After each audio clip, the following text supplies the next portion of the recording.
2 ലക്ഷം രൂപയ്ക്ക് നല്ല അടിപൊളി 2 MG ആണ്. ഒന്ന് ഡീസലാണ്, ഒന്ന് പെട്രോൾ ആണ്. നല്ല അടിപൊളി ഫാൻസ് നമ്പർ എങ്ങനെ പുസ്തകം പെട്രോൾ വണ്ടി 2019 വണ്ടി 25,000 കിലോമീറ്റർ ഉള്ളൂ. ആ വണ്ടിയാണോ? കറക്റ്റ് സർവീസ്, വാറണ്ടി കാര്യങ്ങളൊക്കെ ഉള്ള വണ്ടി. കമ്പനി വാറണ്ടി സ്ഥിരമുള്ള വണ്ടി. അതെ അതെ. ഓ, ഓണർഷിപ്പ് എത്രയാണ്? ഇത് ഫസ്റ്റ് ഓണർഷിപ്പ്. സിംഗിൾ ഓണർഷിപ്പ് ആണ്. റീപ്ലേസ് ചെയ്യാത്ത ഗ്യാരണ്ടി വണ്ടി. അതെ അതെ. ഓക്കെ, 5 സീറ്റ് ആണ്. നല്ല അടിപൊളി റൂഫാണല്ലോ. സൺറൂഫ് ഓപ്ഷൻ വണ്ടി. ആ തലവരെ എത്തുമല്ലോ. അതെ അതെ.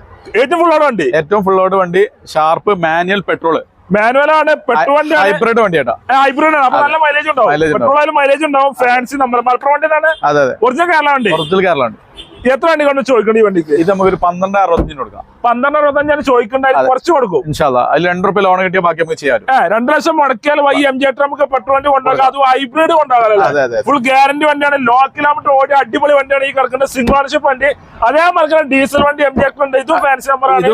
ഇതും ആകെ 25,000 കിലോമീറ്റർ ഓടി. ആ വണ്ടിയുള്ളൂ. അതെ അതെ. ഓ, എത്ര 2019 സിംഗിൾ ഓണർ വണ്ടി. 19 അതെ അതെ. ഡീസലുണ്ട്, പെട്രോൾ ഉണ്ട്. ഡീസലുണ്ട്. ഏതും കൊടുക്കാം. ഏത് കൊടുക്കാം. ഓ, റീപ്ലേസ് കാര്യങ്ങളൊന്നുമില്ലല്ലോ. ഇല്ല, ഇതിൽ സൺറൂഫ് ഒന്നും ഇല്ല. ഇത് സെക്കൻഡ് ഓപ്ഷൻ വേരിയന്റ് ആണ്. സൺറൂഫ് ഇല്ലാത്ത വണ്ടിയാണ്. പിന്നെ ഉൾഭാഗം നോക്കണേ ഫുള്ള് ചോപ്പില്ല, കടും ചോപ്പ് വണ്ടി. അതെ അതെ. ലെതറിന്റെ കവറ് കാര്യങ്ങളൊക്കെ ചെയ്തല്ല, ചൊറുക്കൾ വണ്ടിയില്ലേ. ഇതൊക്കെ 5 സീറ്റ് വണ്ടിയല്ലേ. അതെ അതെ. എത്ര വണ്ടിക്കൊന്നും ചോദിക്കണതിന്? നമുക്ക് ഒരു 13,900 കൊടുക്കാം. നമുക്ക് 13,900 ചോദിച്ചാണെങ്കിൽ കുറച്ച് കൊടുക്കും. കുറച്ച് കൊടുക്കാം. ഇതുപോലെ നമുക്ക് ഒരു 1.5 ലക്ഷം അല്ലെങ്കിൽ ബാക്കി ലോൺ ചെയ്ത് കൊടുക്കും. 1.5 ലക്ഷം അല്ലെങ്കിൽ 2 ലക്ഷം മുടക്കിൽ 2 അടിപൊളി MG പെട്രോൾ ഹൈബ്രിഡും കൊണ്ടാക്കുക. അതേപോലെ ഡീസലും ഉണ്ട്. 2 അടിപൊളി വണ്ടികളാണ്. ഡീസൽ എത്ര മൈലേജ് കിട്ടും? ഡീസൽ എന്തായാലും ഒരു 15 മേലെ ഉണ്ടാവും. എന്തായാലും മൈലേജ് കിട്ടും. വീഡിയോയിൽ കണ്ട് 2 നമ്പർ 3 നമ്പർ ആ നമ്പറിലെ വിളിച്ചോ കിട്ടും.